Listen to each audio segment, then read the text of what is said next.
காவலர்கள் சேர்ந்து அஜித்குமாரை தாக்குகின்ற அந்த காட்சியை பார்க்கும் பொழுது நிச்சயமாக பார்க்கின்ற அனைவருக்குமே ஒரு மன வலியை ஏற்படுத்துகின்ற ஒரு துயரமிக்க காட்சியாகத்தான் அது இருக்கிறது. இதை எடுத்தது யார்? அவர் சாட்சி சொன்னாரா நீதிபதியிடம்?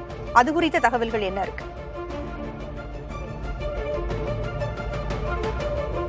இந்த வீடியோவை எடுத்த நபர் இந்த உள்ளூர் பகுதியை சார்ந்த நபர் தான். அவர் இந்த வீடியோவை எடுத்து அவர் இங்க இருக்கக்கூடிய வழக்கறிஞர் மூலியமாக அந்த வீடியோவை எடுத்து சொல்லியிருக்கிறார். அந்த வீடியோவை நீதிமன்றத்தில் நீதிபதியிடம் முறையாக போய் சமர்ப்பித்து தனக்கு இந்த வீடியோவை எடுத்த காரணத்தினால் எங்கேனும் ஏதேனும் அசம்பாவிதம் ஏற்படக்கூடாது அப்படின்னா அது காவல்துறை தான் எங்களுக்கு முழு பொறுப்பு அப்படின்ற விஷயத்தில் அந்த வீடியோ எடுத்த நபர் நீதிபதியிடம் சொல்லியிருக்கிறார். எழுத்துப்பூர்வமாக கொடுத்திருக்கிறார். அதன் அடிப்படையில் தான் தற்பொழுது நீதிமன்றத்தில் இந்த வீடியோவை சமர்ப்பித்த பிறகு பத்திரிகையாளர்களை கூப்பிட்டு அந்த வீடியோவை அவர் தற்போது பொதுவெளியில் அவர் பகிர்ந்திருக்கிறார். இந்த வீடியோவை எடுத்து இந்த பகுதியை சார்ந்த நபர் அவருடைய அடையாளங்களை சொல்ல வேண்டாம் என்கிற விஷயம் தற்போது அந்த இடத்தில் முக்கியத்துவம், அவருடைய பாதுகாப்பு கருதி முக்கியத்துவமாக பார்க்கப்படுகிறது. நீதிமன்றத்துடைய கவனத்திற்கு கொண்டு சென்ற பிறகுதான் இந்த முதலில் நீதிபதியிடம் இந்த வீடியோவை காட்டிய பிறகுதான் இந்த வீடியோவை தற்பொழுது பொதுவெளியில் வெளியிட்டிருக்கிறார். பிரசன்னா, இணைப்பில் இருங்க, தொடர்ந்து பேசலாம். நமது தொலைபேசி இணைப்பில் செய்தியாளர் சகாய பிரதீபா இணைந்திருக்கிறார். சகாய பிரதீபா, இந்த வழக்கானது பல்வேறு கட்டங்களை மிக துரிதமாக எட்டிக் கொண்டிருக்கிறது. நிச்சயமாக நியாயம் கிடைக்க வேண்டும் என்பதில் நீதிபதிகளும் பல்வேறு கேள்விகளை தமிழக அரசிற்கும் காவல்துறைக்கும் கேட்டு வருகிறார்கள். இப்ப நீதிமன்றத்தை பொறுத்த வரைக்கும் இந்த வழக்கை எப்படி பார்க்கிறது? நீதிபதிகள் தொடர்ந்து அடுக்கடுக்கான பல்வேறு கேள்விகளை நேற்றும் சரி இன்றும் சரி தொடர்ந்து எழுப்பிக் கொண்டே இருக்கிறார்கள். இன்று கிடைத்திருக்கின்ற இந்த காணொளியும் கூட அதற்கு வலு சேர்க்கும் விதமாக இருக்கிறது. இதை பார்த்த பிறகும் நீதிபதிகள் பல்வேறு கேள்விகளை எழுப்பியிருக்கிறாங்க. இப்ப இந்த விசாரணையினுடைய போக்கு அடுத்தது எப்படியாக இருக்கும்? புகழில் விசாரணைக்கு அழைத்து செல்லப்பட்ட காவலர் அஜித் உயிரிழந்த விவகாரம் தொடர்பாக 2 வழக்கறிஞர்கள் மதுரை அமர்வில் வழக்கினை தாக்கல் செய்தனர். அந்த அடிப்படையில் வழக்கு விசாரணை நீதிபதிகள் SM சுப்பிரமணியம், மரிய கிளாட் அமர்வு முன்பாக விசாரணைக்கு வந்தது. வழக்கறிஞர் ஹென்றி தரப்பில் நடந்த விஷயங்கள் அனைத்தும், அதாவது அஜித் எவ்வாறு இந்த விசாரணை வளையத்திற்குள் கொண்டு வரப்பட்டார், யார் அளித்த புகார் விவகாரம் தொடங்கியது, அவர் தாக்கப்பட்டது முதல் அனைத்து விவரங்களும் தெரிவிக்கப்பட்டன. அதே போல இந்த விவகாரத்தில் IAS அலுவலர் ஒருவரின் உறவினர் தான் புகார் அளித்தவர் என்ற காரணத்தினாலேயே இந்த வழக்கிற்கு அதிக முக்கியத்துவம் அளிக்கப்பட்டுள்ளது என்பது என வழக்கறிஞர் மாரிஸ் தரப்பில் குற்றச்சாட்டு முன்வைக்கப்பட்டது. இவை அனைத்தையும் கேட்ட நீதிபதிகள் யாருடைய உத்தரவின் பேரில் சிறப்பு படையிடம் இந்த வழக்கு ஒப்படைக்கப்பட்டது, அவர்கள் தானாகவே வழக்கை கையில் எடுக்கலாமா என கேள்வி எழுப்பினர். அதற்கு அரசு தரப்பில் சமூக வலைதளங்களில் கிடைத்த தகவலை கொண்டு அவர்கள் விசாரித்தனர் என மழுப்பலான தகவல் தெரிவிக்கப்பட்டது. அதற்கு நீதிபதி, அப்படியெனில் காவல்துறையினர் மாமூல் வாங்குவது தொடர்பாக வீடியோக்கள் வருகின்றனவே, அது தொடர்பாகவும் நீங்கள் விசாரிப்பீர்களா என கேள்வி எழுப்பினார். தொடர்ந்து சிறப்பு படை எந்த அடிப்படையில் யார் சொல்லி இந்த வழக்கை கையில் எடுத்தனர், அவர்களாகவே இந்த வழக்கை விசாரிக்க முடியுமா, உயர் அதிகாரிகளை காப்பாற்ற வேண்டும் என முழுமையான விவரங்களை மறைக்க கூடாது என்று குறிப்பிட்டனர். அதே போல திருட்டு வழக்கில் ஒரு நபர் விசாரணை என அடித்துக் கொல்லப்பட்டிருக்கிறார். அடிப்பதற்கு காவல்துறை எதற்கு, புலனாய்வு செய்வதற்கே காவல்துறை, நீங்கள் முழு உண்மையையும் சொல்ல மறுக்கிறீர்கள் எனவும் நீதிபதி குறிப்பிட்டார். தொடர்ச்சியாக காவல் நிலையங்களில் CCTVக்கள் முறையாக வேலை, CCTV பதிவில் இருந்து மறைக்க விரும்புகிறீர்களா, பின் ஏன் அஜித்தை வெளியிடங்களுக்கு கொண்டு சென்று விசாரித்தீர்கள் என கேள்வி எழுப்பினார். தொடர்ச்சியாக அரசு மக்களுக்கு வெளிப்படையாக இருக்க வேண்டும், சிறப்பு படையிடம் இந்த வழக்கை ஒப்படைத்தது யார், அஜித் 2 நாட்கள் வெவ்வேறு இடங்களுக்கு கொண்டு செல்லப்பட்டதற்கு யார் அதிகாரம் கொடுத்தது, மேஜிஸ்ட்ரேட்டின் மேஜிஸ்ட்ரேட் இது தொடர்பாக விசாரித்துள்ளார், அந்த அடிப்படையில் அவருக்கு உடனடியாக பிரேத பரிசோதனை அறிக்கை வழங்கப்பட்டிருக்க வேண்டும், அது ஏன் முறையாக அனுப்பப்படவில்லை, காவல்துறை நீதித்துறை குடும்பத்தில் இது போல ஒரு நிகழ்வு நடந்திருந்தால் இவ்வாறுதான் கையாண்டிருப்பீர்களா, அதே போல மேஜிஸ்ட்ரேட் அந்த பகுதிக்கு சென்ற போது மக்களிடம் அவர் விசாரணை நடத்த இயலாததற்கு காவல்துறையினர் அவரை சூழ்ந்திருந்திருக்கிறார்கள், அத்தகைய நடவடிக்கை மேற்கொள்ள வேண்டிய அவசியம் என்ன என்பது போன்ற பல்வேறு கேள்விகளை எழுப்பினார். அதே போல நடவடிக்கை எந்த ஒரு வழக்காக இருந்தாலும் நடவடிக்கை என்பது முக்கியம், ஆனால் எந்த வழக்கை எப்படி விசாரிக்க வேண்டும் என்பது முக்கியம். ஒட்டுமொத்த காவல் அமைப்பையும் குறை சொல்லவில்லை, ஆனால் மக்களை காப்பதற்காகவே காவல்துறையினர், அவர்களே மக்களை தாக்கினால் அதனுடைய நோக்கமே இல்லாது போய்விடும்.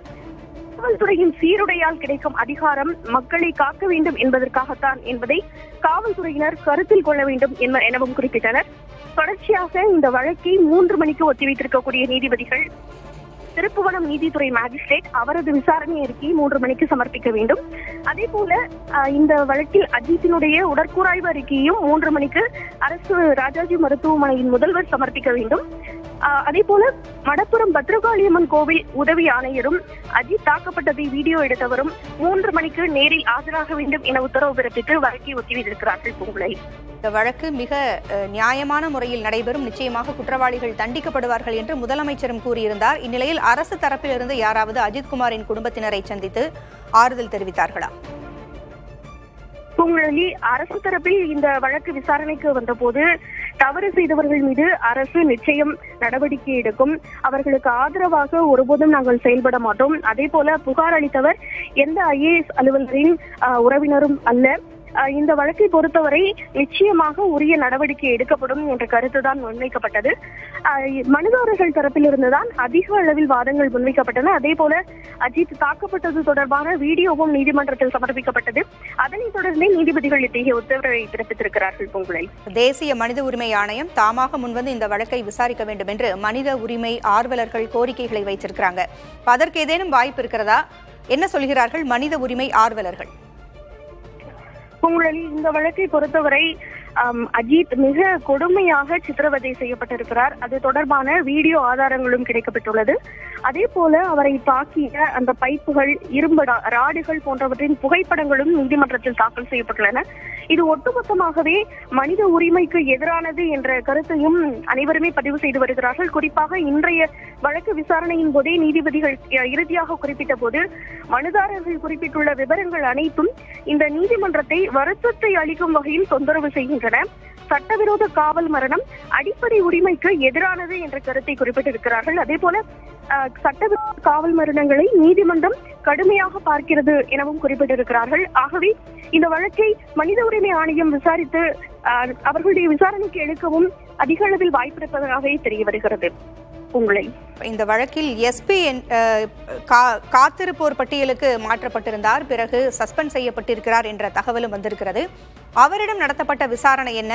இன்னும் அவரிடம் விசாரணை நடத்துவதற்கான வாய்ப்புகள் இருக்கிறதா? ஏனென்றால் அவர்தான் நன்றாக கவனித்துக் கொள்ளுங்கள் என்று அவர் சொன்னதாகத்தான் சொல்லப்படுகிறது. அது குறித்த தகவல்கள் என்ன பிரஸ்? பூங்குழலி, இந்த வழக்கு விசாரணையின் போது வழக்கறிஞர் மாரிஷ்குமார் தரப்பிலேயே இந்த வாதம் முன்வைக்கப்பட்டது. அதாவது 6 காவல்துறை நபர்கள் மீது புகார் அளிக்கப்பட்ட நிலையில் 5 பேர் மீது மட்டும்தான் வழக்கு பதிவு செய்யப்பட்டுள்ளது. அதே போல அஜித்குமார் கூறுவது பொய் என கூறியதால் திருப்புவனம் காவல் ஆய்வாளரும் காவல் கண்காணிப்பாளரும் அவரை நன்றாக கவனியுங்கள் என கூறியதாக சிறப்பு விசாரணை குழுவில் தலைமை காவலர் குறிப்பிட்டிருக்கிறார். ஆகவே அவர்கள் இருவரையும் இந்த வழக்கில் சேர்க்க வேண்டும் என்ற வாதத்தை முன்வைத்தார். அவருடைய வாதத்தின் அடிப்படையில் பார்க்கும்போது இதில் உயர் அதிகாரிகள் பலருக்கு தொடர்பு இருக்கிறது, ஆனால் அவர்கள் அனைவரும் இந்த வழக்கில் சேர்க்கப்படவில்லை. ஆகவே அவர்களையும் இந்த வழக்கில் சேர்க்க வேண்டும் என்ற அடிப்படையிலேயே இந்த வாதத்தை முன்வைத்தார். நீதிபதியும் அதை ஏற்கும் வகையில் உங்களுடைய உயர் அதிகாரிகளை காப்பாற்றுவதற்காக நீங்கள் ஏராளமான விஷயங்களை மறைக்கிறீர்கள் என்ற கருத்தையும் பதிவு செய்திருக்கிறார். ஆகவே பிற்பகலில் இந்த அறிக்கைகள் அனைத்தும் கிடைக்கப்பெற்றவுடன் அதன் அடிப்படையில் உயர் அதிகாரிகள் மீது வழக்கு பதிவு செய்வது குறித்தும் நீதிபதி உத்தரவு பிறப்பிப்பார் என எதிர்பார்க்கலாம். பூங்குழலி, பிற்பகலில் மீண்டும் விசாரணைக்கு இந்த வழக்கு வர இருக்கிறது. அந்த சமயத்தில் விசாரணை வளையம் விரிவடைய வாய்ப்பு இருக்கிறதா?